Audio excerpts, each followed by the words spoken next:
ये कहानी शुरू होती है जब रात के समय गाड़ी धक्के खाते हुए रुक गई और तब अमित गाड़ी से नीचे उतरा और घड़ी देखी। उस वक्त रात के ठीक 12 बज रहे थे। फिर उसने कार का बोनेट खोला और उसे ठीक करने की कोशिश करने लगा, लेकिन गाड़ी स्टार्ट नहीं हो रही थी।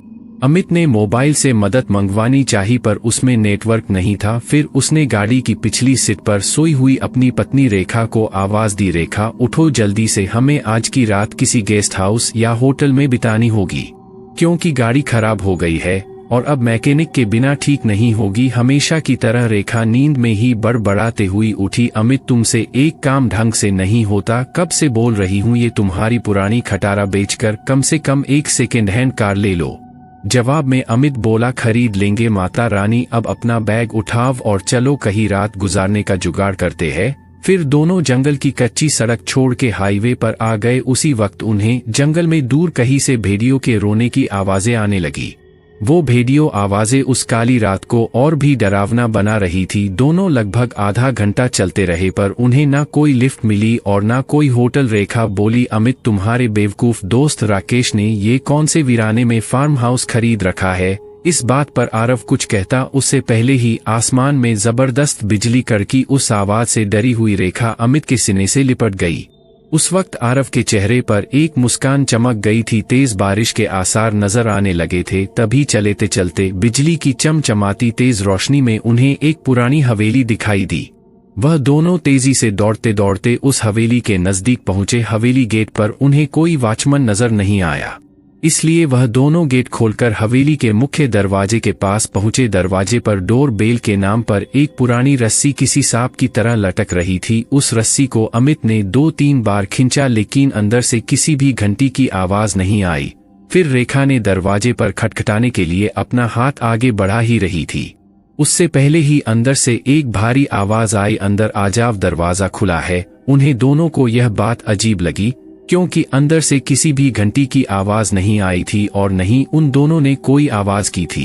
फिर वह दोनों दरवाजा खोलकर अंदर गए। दरवाजे के ठीक सामने झूले पर बैठकर एक आदमी शाही अंदाज में सिगार पी रहा था। उन्हें देखते ही अमित बोला, सर हम यहाँ से कुछ ही किलोमीटर दूर हमारे दोस्त का फार्म हाउस देखने जा रहे थे, पर बीच रास्ते में हमारी कार खराब हो गई और मदद बुलाने के लिए मोबाइल में नेटवर्क भी नहीं है। क्या हम आपके फोन से एक कॉल कर सकते हैं। झूले पर बैठे उस आदमी के चेहरे पर कोई भाव नहीं था। उसने कहा, जरूर कीजिए, टेलीफोन ऊपर के आखिरी कमरे में है।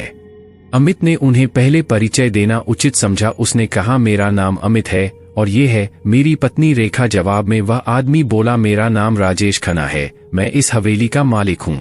अमित और रेखा हवेली की शान देखते ही रहे थे कि उनकी नजर राजेश खन्ना के पीछे वाली दीवार की सबसे बड़ी फोटो फ्रेम पर पड़ी, जो खाली थी और पूरे घर में तस्वीरें ही तस्वीरें थी। उन सब में एक बात समान थी कि किसी भी तस्वीर में कोई भी हंस नहीं रहा था। सभी तस्वीरें बिल्कुल भी भावनाहीन थी।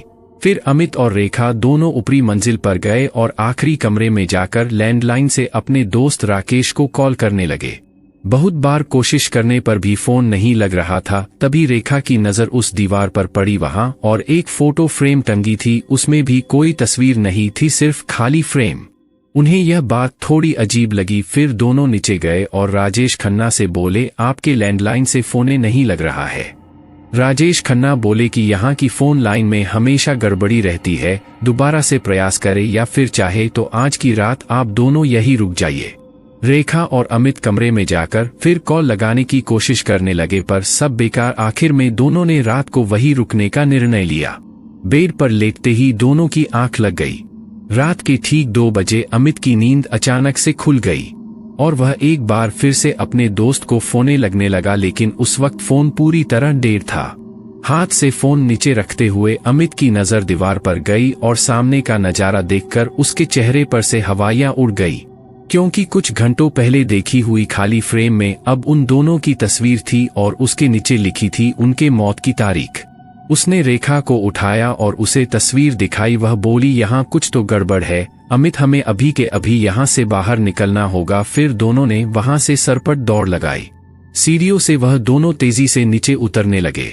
पर उतरते वक्त सीढ़ियों पर उन्हें 4 पैरों की जगह 8 पैरों आवाज आ रही थी। अब वह दोनों काफी डर चुके थे। कुछ भी करके उन्हें बस दरवाजा खोल के बाहर भागना था, पर दरवाजे के पास पहुंचने के बाद जब दोनों ने उसे खोलने की कोशिश की, पर उनकी कोशिश नाकाम रही क्योंकि दरवाजा किसी ने बाहर से बंद कर दिया था और अब वह दोनों उस भूतिया हवेली में कैद हो चुके थे। अमित और रेखा दरवाजा पीट रहे थे, मदद के लिए चिल्ला रहे थे। उसी वक्त बदकिस्मती से बिजली चली गई और मौत ने अंधेरे की चादर से सब कुछ ढक लिया और चारों तरफ शमशान का सन्नाटा फैल गया। रेखा अपने कांपते हाथों से मोबाइल टॉर्च चालू करने लगी। जैसे ही उसने टॉर्च चालू की कि उसकी रोशनी सबसे पहले सामने वाली उस बड़ी से फोटो फ्रेम पर पड़ी, जिसे फ्रेम को आते वक्त दोनों ने खाली देखा था। उस खाली फोटो फ्रेम में अब झूले पर बैठे राजेश खन्ना की तस्वीर शैतानी मुस्कान दे रहे थे और अगले ही पल राजेश खन्ना तस्वीर से धीरे धीरे गायब होने लगे और उसके नीचे रखा हुआ झूला बिना हवा के ही झूलने लगा।